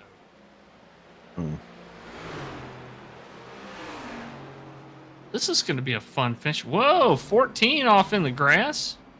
That was weird. What's he doing down there? See a squirrel? I have. Reach to grab your beer sometimes, you know. You Oh yeah. swerve a little bit. Quite a bit. My spit cup's out of reach. Let me look away for a second. Yes. All the things. You got to have all the accoutrement next to you. Or, when you're on the wheel, even during a caution, it could be hazardous. If you look down or look at your phone or something stupid, you can end up being in a place you don't want to be. I've done that in VR, forget where I put my phone, or I got a text, or Yeah. reaching, trying to find where my beer's at. So you slide your VR goggles up just a little bit. And next thing you know, you're cutting grass. VR. I'm kind of made. You lent those goggles to me that one time. Yeah. And they just made me kind of ill, Yeah, it takes a while to desensitize yourself to it. But still, if I haven't worn them in a while, like the other day I got on Flight Sim, you try to do a barrel roll in a plane and you're trying to look at the ground. Ooh, no, Like in one of those pit special biplanes or something like that. Yeah, your stomach will still start turning. I thought I was used to it. We're- I haven't had to lay on the floor in a long, long time. That's when I got the F-18. I just started doing rolls, You- Like, you this laid ain't on too the bad, floor? And then I How had many to take beers off did you have? a couple, I guess. I don't remember. This was like a year ago. A And I went. couple. I had to lay on the floor. No, see, that was just was a dumb rough. maneuver. Oh, it was. You were testing yourself. You were just testing yourself. Didn't work out, though. Thought I could take it, this ain't nothing. Watch Yeah. this. Hold my beer and watch this. I'm going to do the 9G challenge right here in my living room. That 9G challenge. Daniel Parent said the 14 was looking for his golf ball down there. That's what he was doing. Driving across the grass there. He thought he had hit it into the rough. Well, I First think we cut talked down about this during the break. 210 daily golf rate The April 26th through October 20th. What if we play on the 25th? Do we get any kind of discount there? That's a Might little be more. steep, if you ask me. No. No, it'd be less. It's off-season Less? rate. Oh, okay.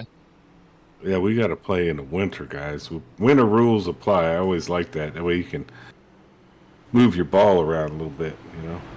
Kind of like Clinton, you know? He liked to move his ball around when he was, you know, he's a slick Willie, liked to skirt the rules a little bit. I don't know if you heard about that. That's what I heard, yeah. I mean, I kind of like Slick Willie personally. You got to stay on his good side, or you may end up somewhere you don't want to be. Sure, yeah. Oh, yeah. Yeah. He might unalive you somehow. Yeah, you could be unalive, but he played a mean saxophone.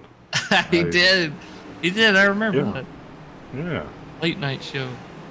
Yeah. He Oh, wore, Letterman or jeans and played the saxophone.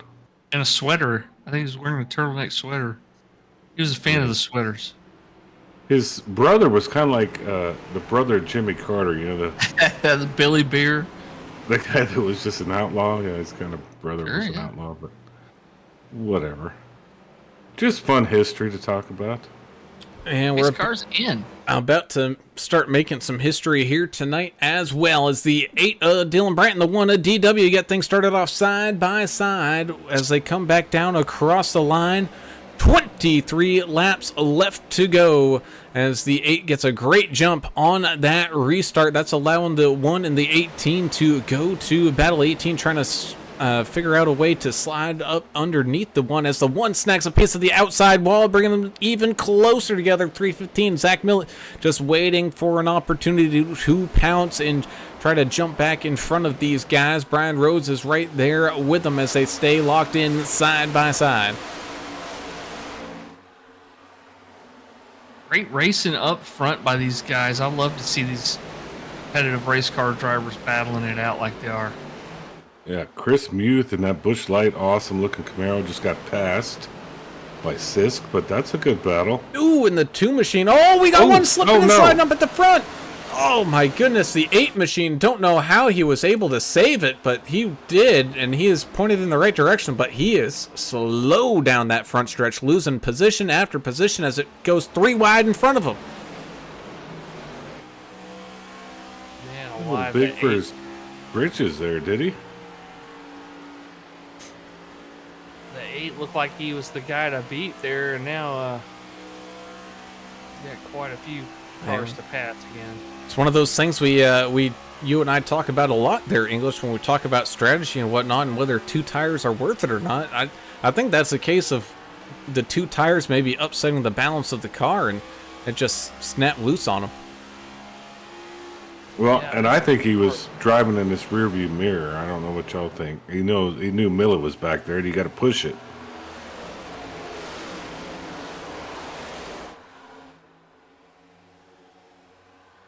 It's definitely a possibility here, but we still remain green flag racing here with the 1 of DW caught up in some heavy traffic. Got the 2 behind him, got the 18, the 00, the 53, and the 006. Meanwhile, the 315 Zach Millett, I promise you throughout the season it'll either get worse or better. I just don't know which yet.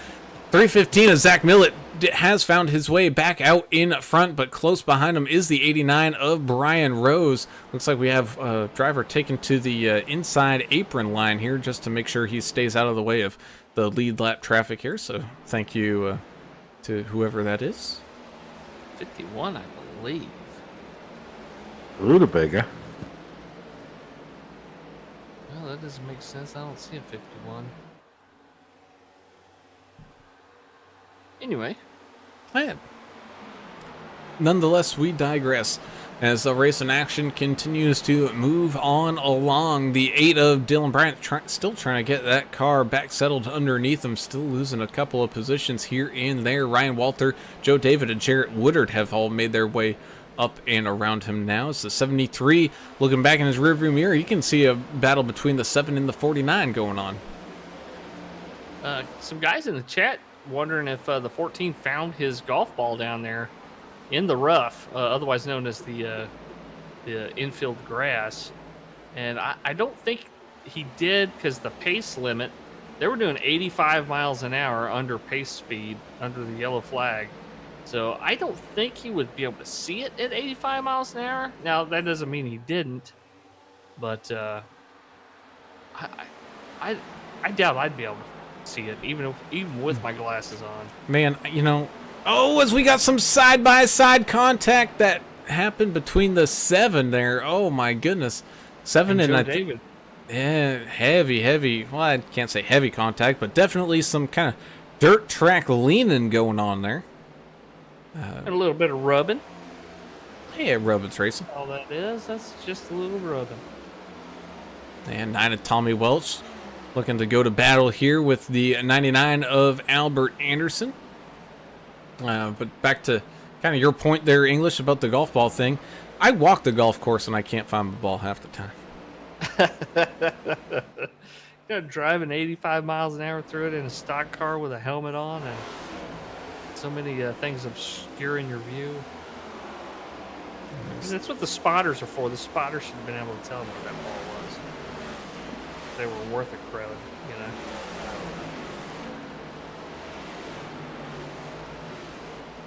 know. Even more contact. 14. Oh my goodness. Getting involved there with 44 Dana Shepard. One of DW right there as well. Oh, man. And Sisk and Rose side by side. That one's getting really close, really exciting. Yeah, the 006 of Sisk. They're not giving each other any room. No, they're fighting it out. I like Zach Millett's tearing it up in front of them there. I'm starting to wonder how these guys have any paint or wrap left on these cars. We've seen so much side-by-side hard racing that have traded a little bit of paint here. Just amazing what these guys are doing right now. 53, Kevin Delia trying to get his nose up in some of the action. Snags the outside wall just a little bit. Checks him up just a smidge to negate whatever run he was building up there. He's going to have to try that again. And the thing is, these guys might be having a lot of contact and hit the wall and this and that, but it hasn't been a caution fest. I mean, we've only had several cautions here, and the guys have been able to stretch it out and do some great racing.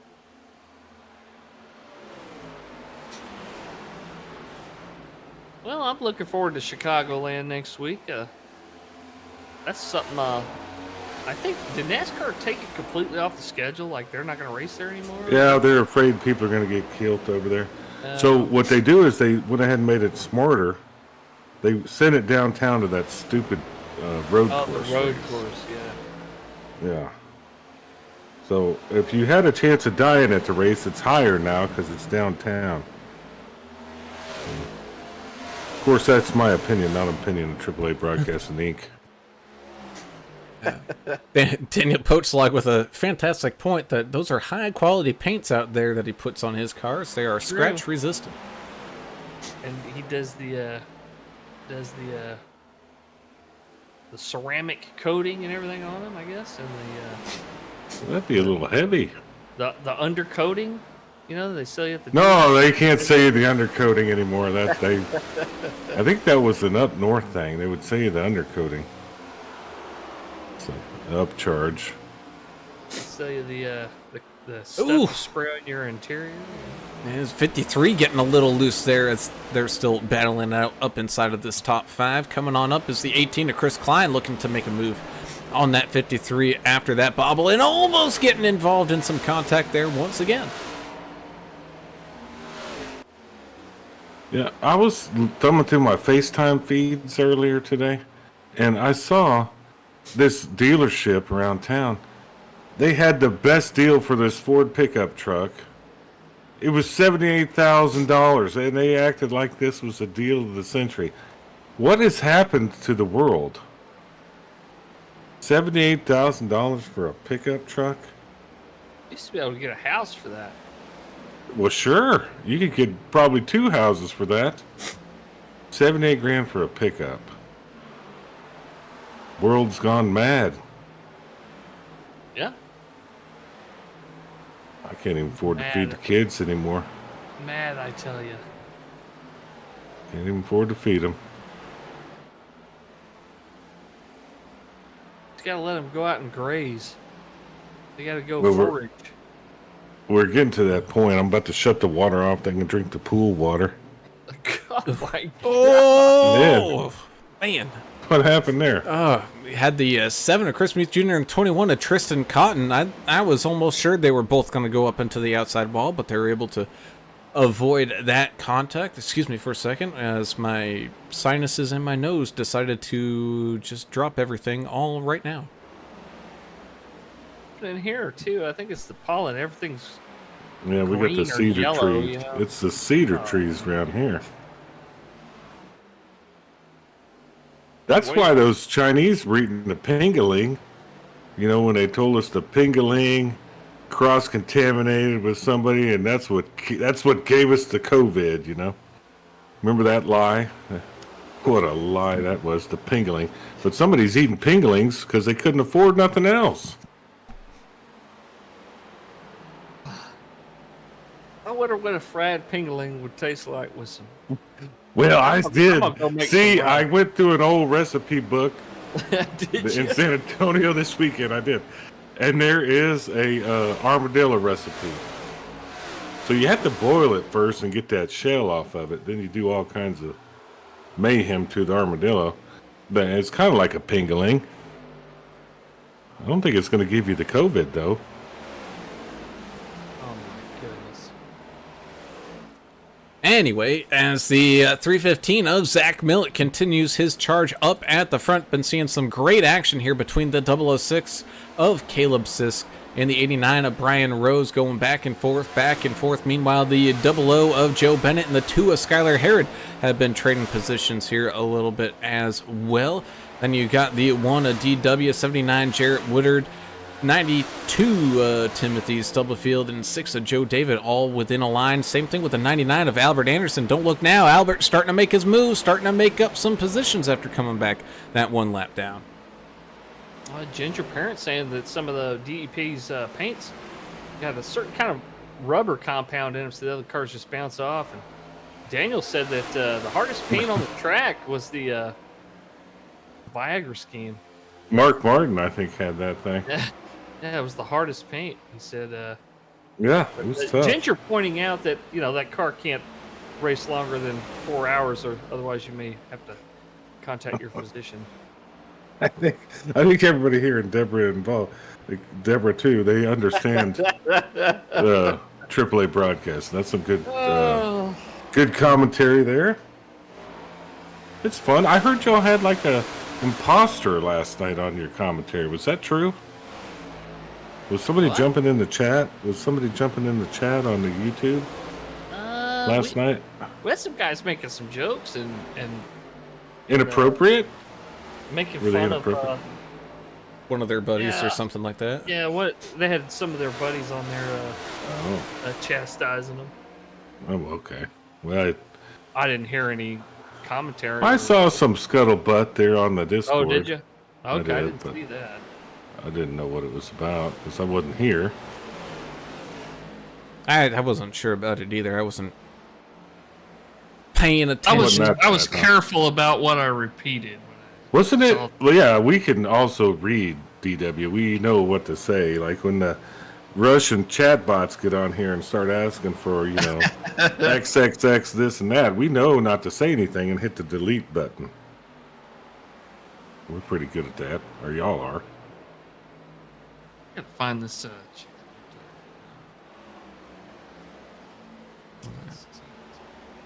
It's up. It was up in, I think, the announcements. Oh, okay. Meanwhile, we still got some side-by-side racing going on here just inside of 10 laps left to go. Still a good battle between Woodard, Welch, Anderson, and Stubblefield. Meanwhile, up at the front, Millett continues to extend out that lead. Meanwhile, Rose, Sisk, and Klein continue to battle on out, trying to figure out who wants to get into this podium. Here comes that 44 of Dana Shepard once again, coming back with a vengeance, trying to look down low. Oh no, as Woodard goes down off the track and into the infield grass. Take a quick look. Oh no, and even more issues coming from the 79 machine. Let's go ahead and kind of see what happened there. Oh, there was some contact. Ian, yeah, 79 making contact there with, Albert Anderson coming back up the racetrack. The 99 able to keep it straight, but the 79 losing control and down onto the infield and then swerving back and forth trying to get that car all settled on down. No caution, though, as we remain green flag racing. That's coming down to it here. 90 lap race. We still have possibility of green-white checkers here.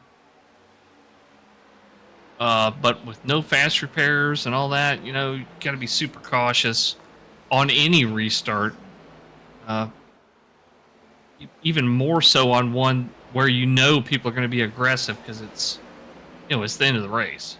Exactly, and I mean, push the envelope a little bit. If one person's hoping a caution doesn't come out, it's that 315 of Millet, who's secured himself a hefty lead right now. Really nobody in his rear view mirror that concerns him at this time. Meanwhile, though, Chris Klein still hunting all over that back bumper of the 006. And the 44 Dana Shepard still having troubles trying to get around that 00 Joe Bennett. Plus, EV, I don't know about the OnlyFans thing, but, the calendar will be out soon. Yes, we're just only doing calendars. We're keeping it classy. Tasteful. OnlyFans. We're keeping it tasteful. I think if we did like an OnlyFans, we'd lose money. We'd be like the only ones in history to lose money on such a thing. So, no, let's keep it tasteful. You'll wear your suspenders, right, with no shirt on. And maybe like your, We'll put like some glitter in your beard or something. Yeah, I'll hold a beer keg over my head or something. Yeah, it'd be like that's a nice May. Brown will be sitting on the hood of his Freightliner. Yeah, and then we'd get him golfing, and then I'd be over here golfing. Just, I don't know, floating in a pool like a whale or something. People be throwing fish to you. With a bunch of beer cans floating in the pool. I'm sitting in the splash zone, Mama. Yeah, I don't think we need any of that. It's a funny thought. Oh, God. It's deteriorated to the point where... Well, we're honing in on this thing. We're getting there. It's our first race of the next gen season, so trying to get it together. 18 with a head of steam. Looks like he's going to make this pass on 21, and 21 will let up. Yeah, just everyone trying to figure out where they're going to close out here for the evening. 31 is Scott Milner, though. He's not done racing around just yet. He's trying to keep climbing up through this top 20. Hopefully try to get to the top 15 with about 5 laps left to go as he goes to battle here with that 79 of Woodard. DW down into the pits for an extended period of time. He's got that leg must have fallen off. He's got to reattach it. See if he can get back out there.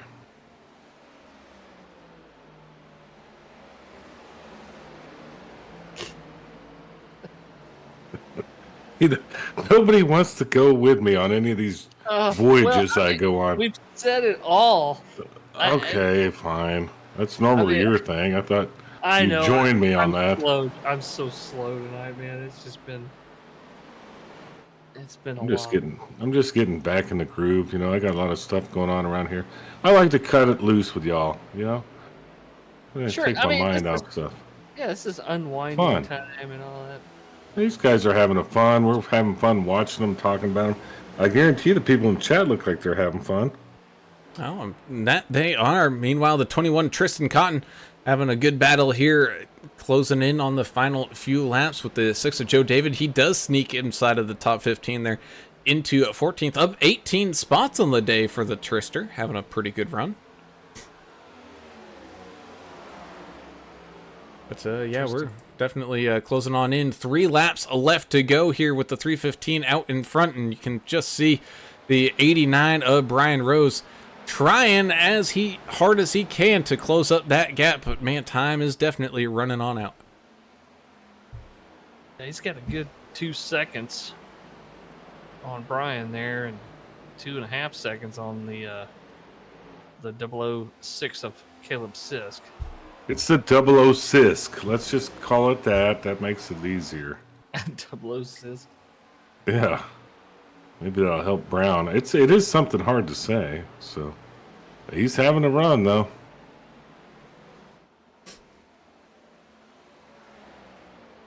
Yeah, that indeed. With 3 laps left to go, and now coming on down to 2 laps left to go as everybody continues to try as hard as they can to get whatever position that they can. The 315 of Zach Millett, just a few more corners away from glory here tonight.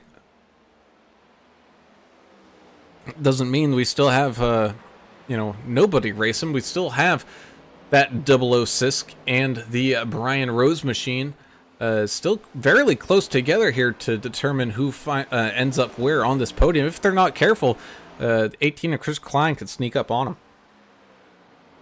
Yeah, he's hoping they wreck each other out or something here, I'm sure. I'm going to give some shout outs to D. Allen Grote, the second Skunk Works Racing. He's up 15 spots, made himself currently a top 10. He's sitting there in 9th, so good run by him. Oh, wow. As here we go side by side as the white flag comes on out. This is your battle for second. That's almost going to guarantee the 315 the win here unless something catastrophic happens. But we're battling here for second with the 89 and the 006. Back and forth as, there goes the 89 sideways across the track. Getting a little help, turned and learnt there. As the 18 is able to switch on by. Now he's looking at like, hey, maybe I got a chance at even second here as he looks at that back bumper of Caleb Sisk. Meanwhile, the 315 of Zach Millett rounding in and out of turns 3 and now turn 4. One final run down this front stretch to go, and your race winner for the season opener here of Numb Thumbs Racing League Next Gen Cup Series will be the 315 of Zach Millett. Meanwhile, drag racing back down across the line. Battle for second will go to Caleb Sisk in that 006 with the 18 of Chris Klein doing as much as he could there to figure out a way to steal that one away. 00 Joe with a good finish there with Dana Shepard drag racing him to the finish. Yeah, that was a fun one to watch there. A little drag race with Do Shepard. you think there's any anger about some of the stuff that happened there on that final lap? Yeah, and we got a couple guys trading paint here. The 89 and the 6 are definitely Okay. doing a little rubbing. But they had some good racing all night. I think that was pretty innocent there. And as we take a look here, 6 down low, 89 up into the middle. Yeah, I see. 89 just snags the outside wall, and then bumpers come together. Oh.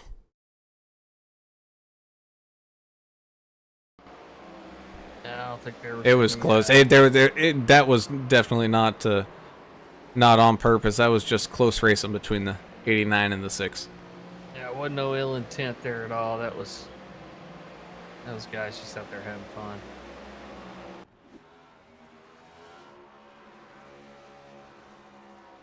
The 315 has the honor of doing victory donuts down there across those bricks and doing a really good job keeping them nice and tight. It's very, very narrow down there on that front stretch. It's kind of hard to get a good full rotation on those donuts.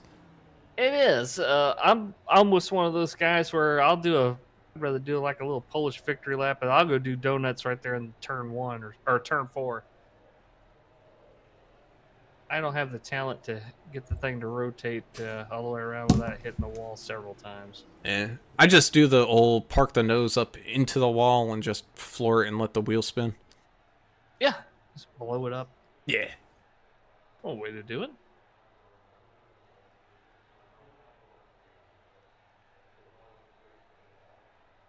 See here. Well, as we do wait for these drivers to join us in the podium, we do have one more little thank you ad to play from our sponsors. And when we return, we will have your driver interviews of your finishing podium here tonight.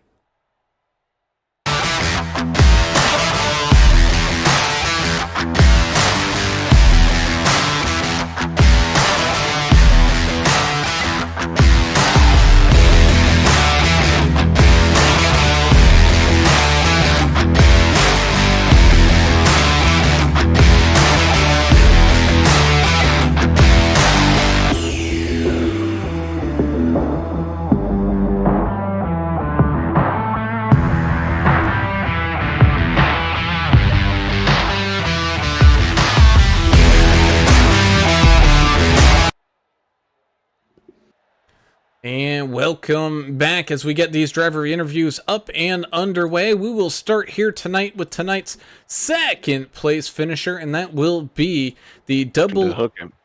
Oh, it's always the risk of when we just pull people on up, as you know they're in the middle of a conversation. But we got tonight's second place finisher, the 00 Sisk of Caleb Sisk, having a fantastic finish here tonight. I know you were just discussing there with Zach about that last lap and all that, but just talking about the entire race in general. You know, a fantastic second place finish for you here tonight, but it was hard racing out there with the hot track temp. A lot of people, you know, doing a whole bunch of rubbins racing, and a lot of people were rubbing and racing against the outside wall as well. Yeah, I was one of those people. Want to start the interview off. I want to apologize to 64. I got into him a little bit early on, and I hate that. I don't want to wreck anybody. I'll drive you the way you drive me, so I feel bad for the 64. He definitely owes me one. I need to let him go a couple times to make up for that. But yeah, it was hot. It was fun. It was really good racing there. I thought I had something for Zach. I was running him down a little bit. I don't know if he was saving or trying to bait me there, but just lap traffic didn't go my way. The 721 of Jesse Redding, one of those teammates, raced me pretty hard trying to give Brian Rose a gap. I was catching him, but not enough. We still made it to second. Yeah, we saw a little contact there with Rose towards the end of the race, and we saw a little bit of extracurricular after the checker flag. I had made the determination that that was just a little bit of gamesmanship. Probably wasn't anything to really shake a stick at. You can let us in on that, and then talk a little bit about Chicagoland. That's where we're headed next week with the next gen cars. Yeah, I'm looking at it. It looks like his wheel starts to turn, mine's starting to turn, and we don't ever actually make contact. It's a little bit of net code.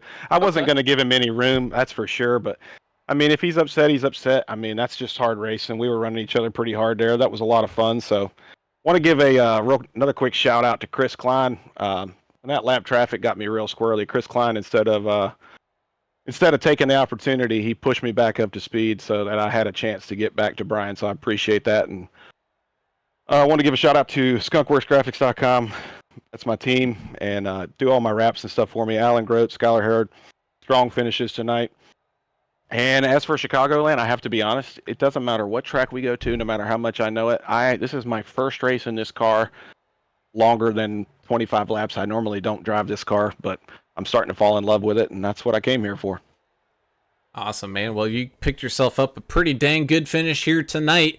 Finishing in second place. Before we let you go, I know you already got some shout outs out of the way. Do you got any more that you want to say out there?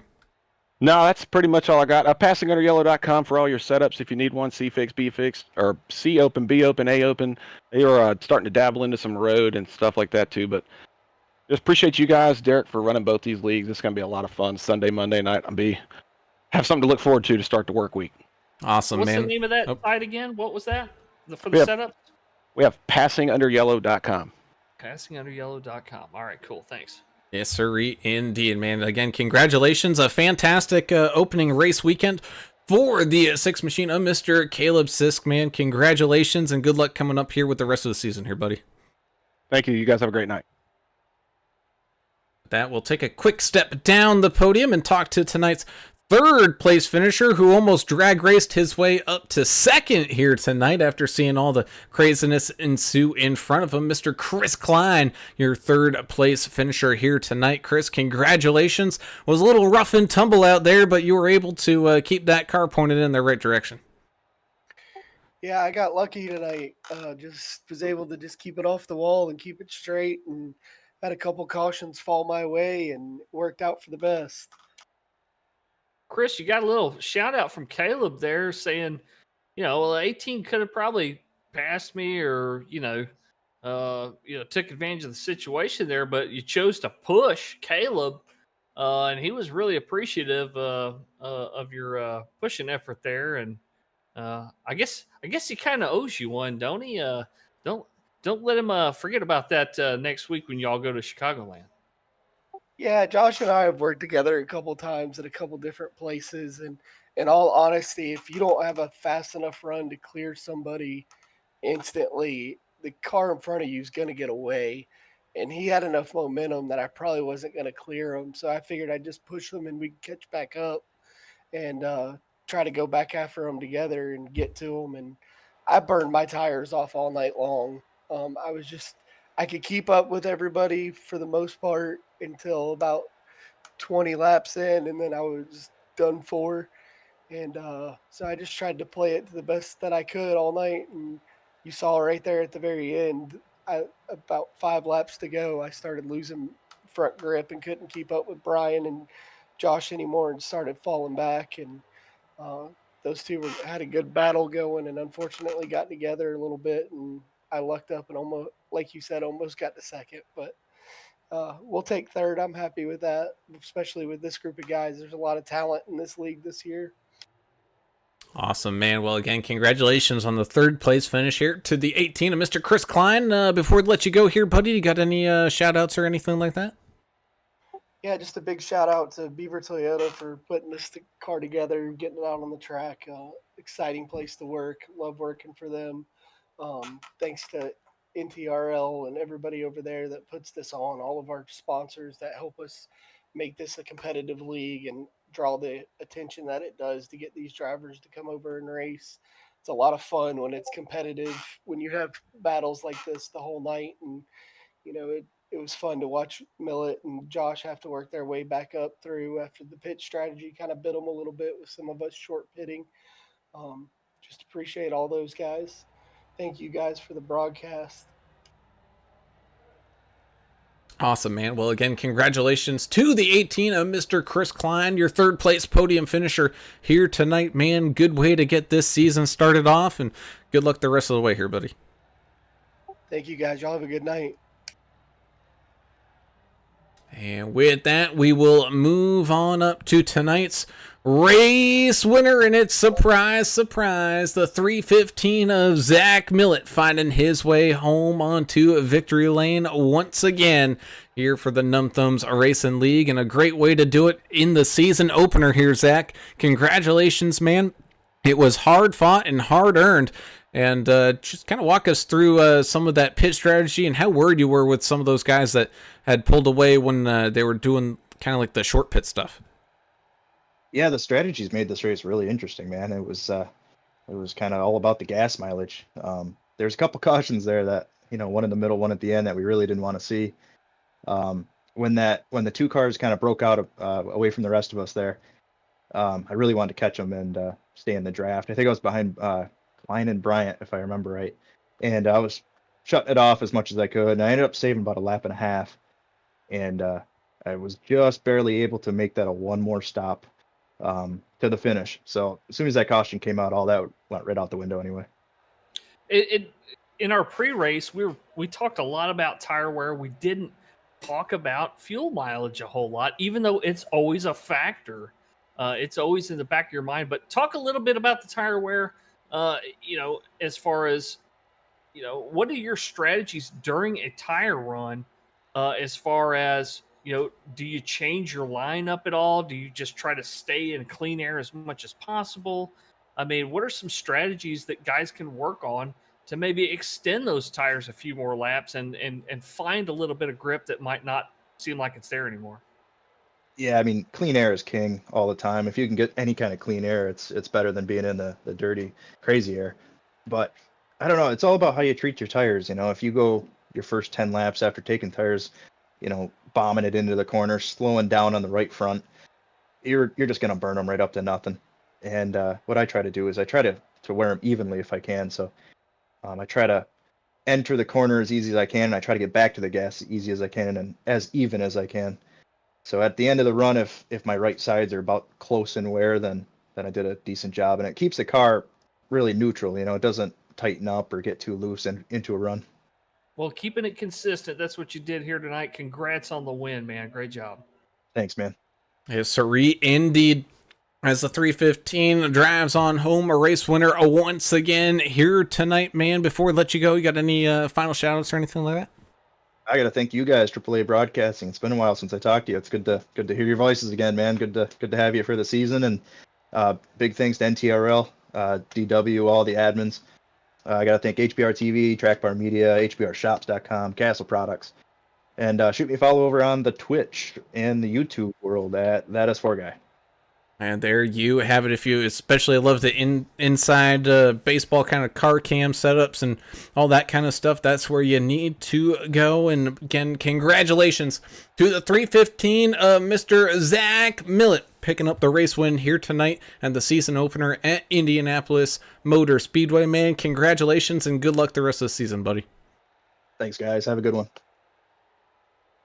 And with that, that's going to bring all of our interviews up to a close. And whew, man, English, we walked into this race here tonight expecting one thing, and we totally got something different.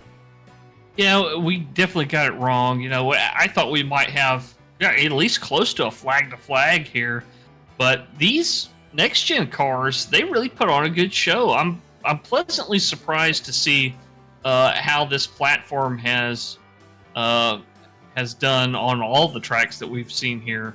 And you know, this league, you know, Derek runs a great league here. Him and his admins do an awesome job setting the seasons up and everything.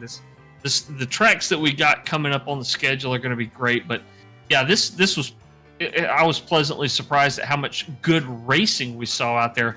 Not just follow the leader, you know, single file out there. They were actually fighting, and we saw some strategy calls out there that were to some folks' detriment, and it helped some folks out. So yeah, it was a fun one. We had a few cautions out there tonight, but nothing really huge except for that.